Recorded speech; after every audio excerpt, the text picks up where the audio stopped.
All right, guys. Hey, I'm Jimbo. I'm an alcoholic. Jimbo! My sobriety date is February 5th, 2017. I have a sponsor. My sponsor has a sponsor. I have commitments at meetings. I sponsor men today. That's the crux of, I work the steps still. That's the crux of my program. And it's not a mistake that I'm here tonight. 6 years ago, it would have been a mistake if I was here tonight, right? Or I would have considered it that. First of all, let me say congratulations, guys, on the birthday. I think I've been to this meeting 5 times, and 3 of those times, Ron and Monty took a cake. So the other 2, Blake took a cake. So this meeting, every time I come in, I'm overwhelmed by the love, the admiration, the appreciation you men have for each other. And I recognize faces in this meeting. I've been so few times because it's so pronounced, the things that people share and how open people are here, and it's really cool. That's what I want my sobriety to be, right? But for me to get there, I got to quit telling lies. I got to get up here and speak my truth so I can figure out what the fuck's really going on, right? I used to get nervous to speak because I didn't know what the truth was. I didn't know, or I was still loaded and just telling people I was clean, right? Or I'm sober, my bad. But long story short, guys, I did not want to be here, ever. I just wanted to control it, figure it out, get the judge off my back, find a girlfriend with an alimony check, and move on with my life, right?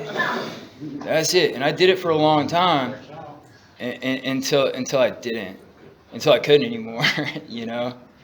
God bless the public defenders for trying, but they got quite the caseload most of the time. So I wasn't born here. I don't know if my voice gives that away or a hat with a bird on it does or whatever. But I was born in Chattanooga, Tennessee, in 1982. By most accounts, it was a pretty nice upbringing. You know, my family was well off. My dad's still State Farm agent, done that for 45 years, and my mother was a teacher the whole time as well. Went to good schools. I got to go to college. I got to go to grad school. But I remember even being in 3rd and 4th grade and feeling like, you know, like I needed more to fit in, or I wanted the power and control over a group of friends or something like that.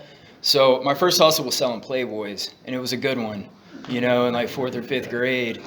But yeah, I was that guy until mom got mad at me, you know. Back in the South, you know, get a little spanking or whatever, which might have been a little more than a little, but clean up for a minute and go about my business. The first drink I had was at 12 years old. I was in 6th grade and quickly realized that smelled, so I would get in trouble if I drank, right? But if I smelled marijuana, like you could spray stuff on you and get away with it a little bit easier. Needless to say, I wasn't good at either of these things, but the older kids were doing them, and I wanted to be cool, and I wanted to fit in with these older people because I wanted to be accepted. I didn't care what it took. So what kept me out of trouble through middle school and high school, like from expulsion and having to go to like continuation schools and that kind of stuff, was I was pretty good at school and I was pretty good at sports. I'm pretty sure everybody gets up here and talks was pretty good at both those things, or we wouldn't have made it this long. I don't know. But wasn't exceptional at it. In my pride and ego were hurt when somebody was better, even though I still was alcoholic in my efforts at school and sports, right? It was such a paradox even then, that I wanted you to know I was smarter than you, but I also wanted the C student to know that I could dumb it down to be with them, right? I don't know if that makes any sense or not. I probably never even said that out loud. But I wanted everybody's approval, I guess, is what it boils down to. You know, because I couldn't approve of myself. And that started very, very young.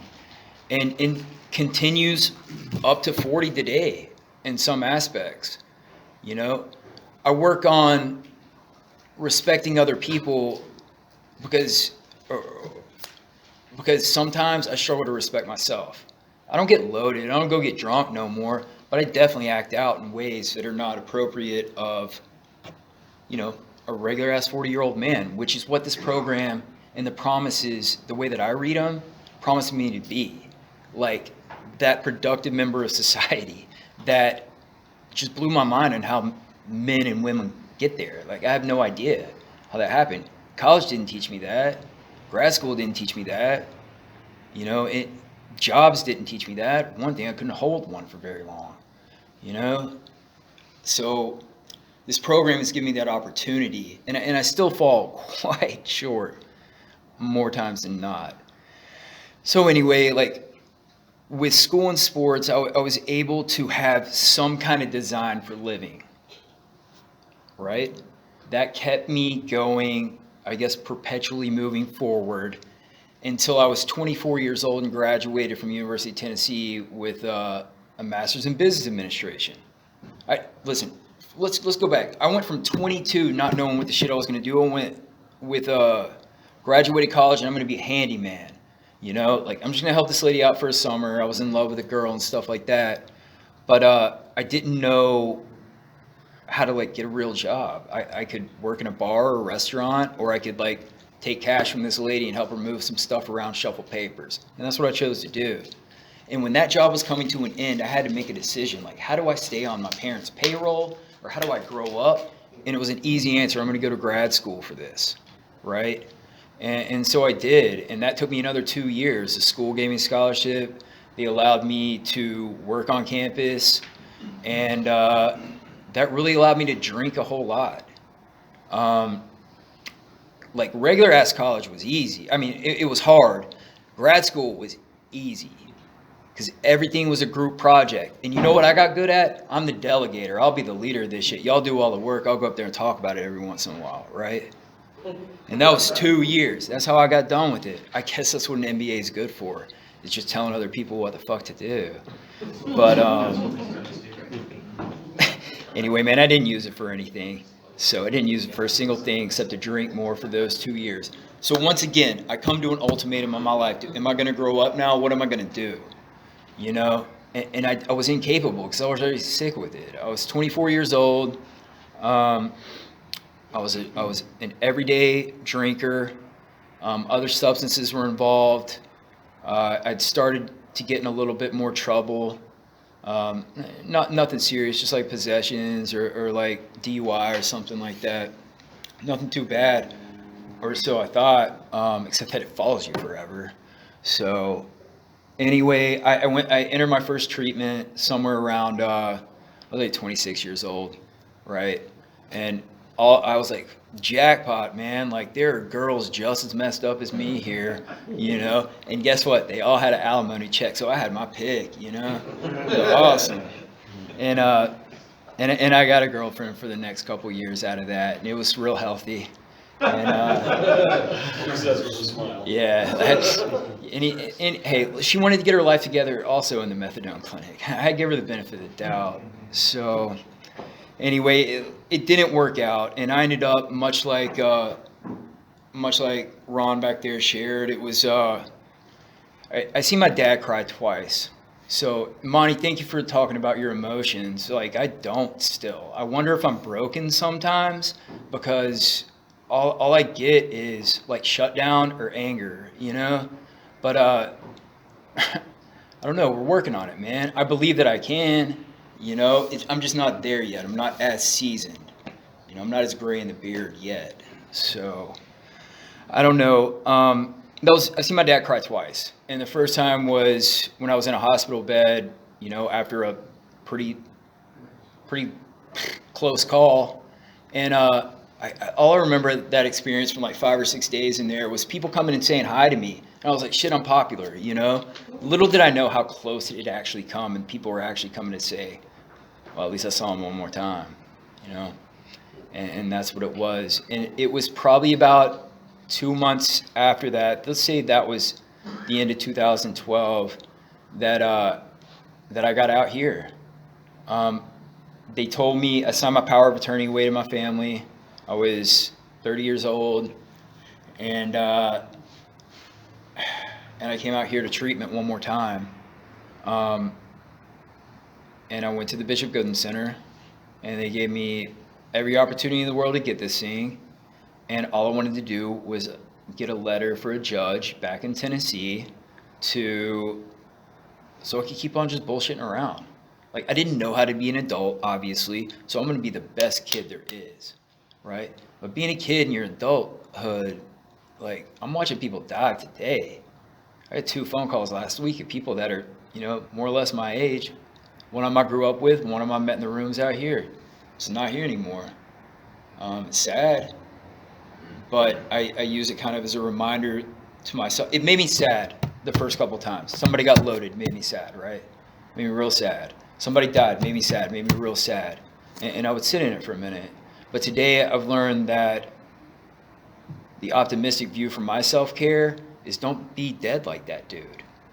And I got a better chance to stay alive through tomorrow if I don't drink tonight and have to drink tomorrow, right? That's what was taught to me. I see it happen in these rooms to every single one of you gentlemen. Like, however much Peter's got back there, like, he's got a better chance to be alive tomorrow, not drinking the night.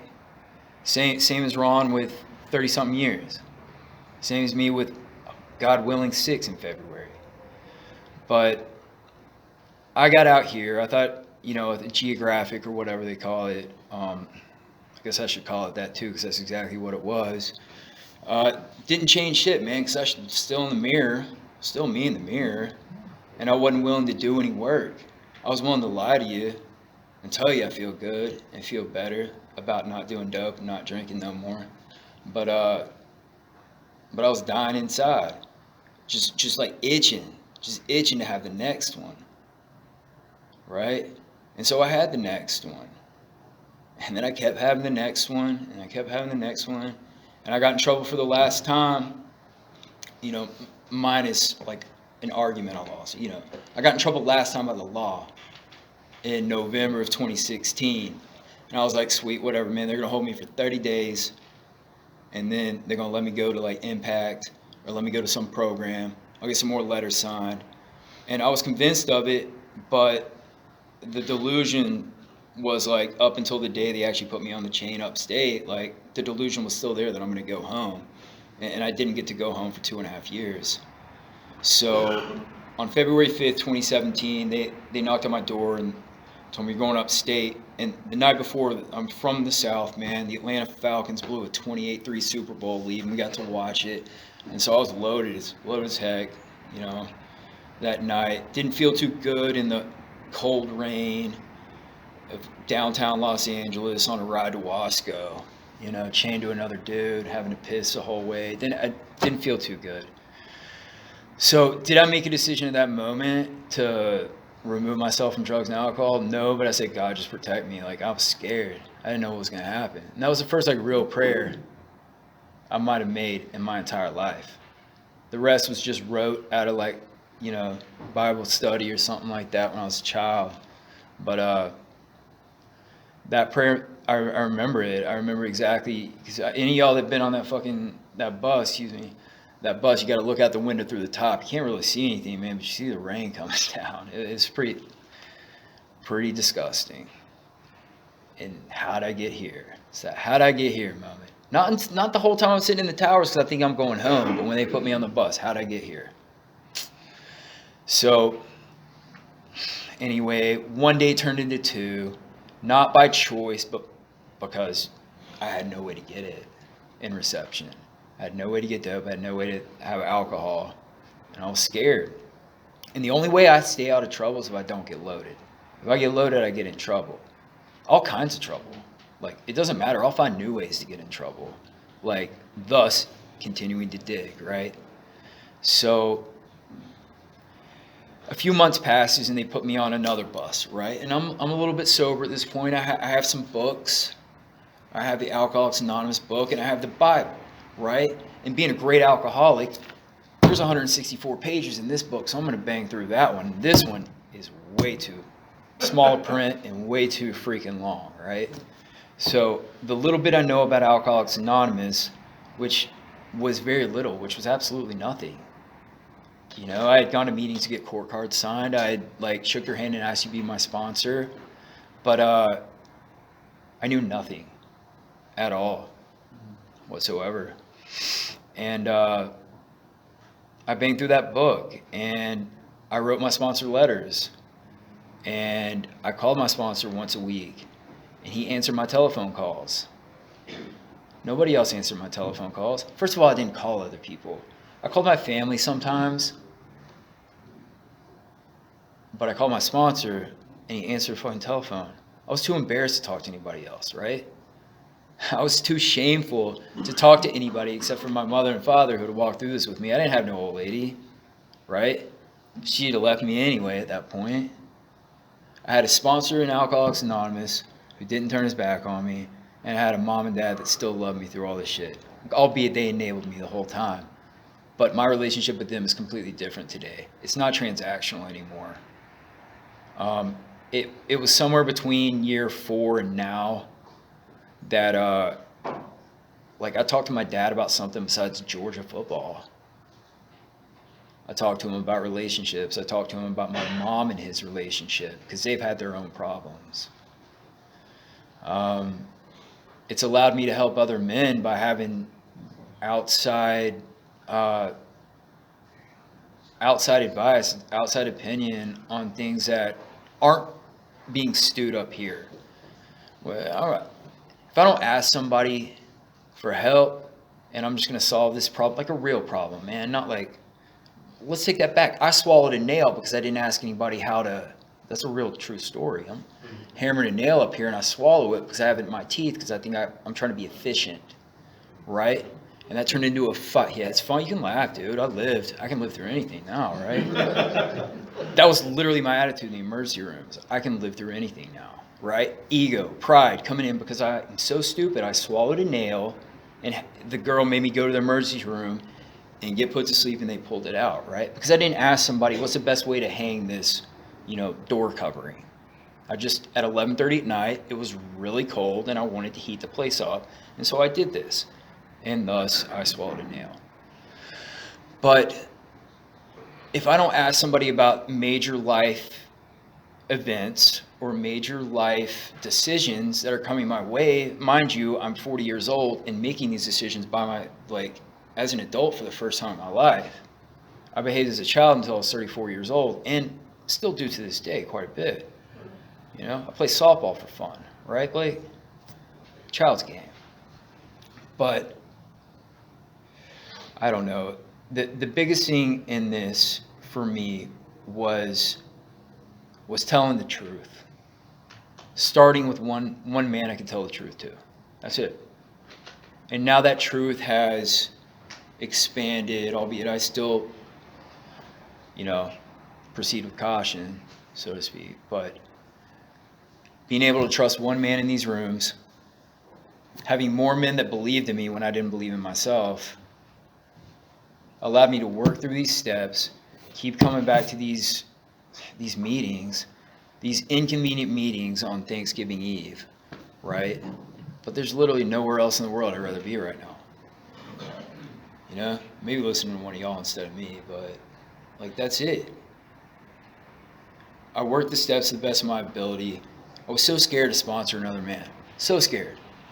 I didn't think I could live up to what I see you guys doing. Right? I didn't think I could do it. But I don't have to do it as perfect, or I don't have to do it as intense, or I get to do it my way, albeit I ask if I don't know what the fuck I'm talking about. I'm like, yo, this dude's got a problem that I've never experienced. George, what do I do? George doesn't know. We ask somebody else. Points me in the right direction, somebody to talk to. And then I can give this young man, old man, whatever, some suggestion that he's either going to take or not. Nobody's ever made me do anything in here. They've said, this is what I did. This is how it worked out for me. If you decide to do it different, let me know how it goes.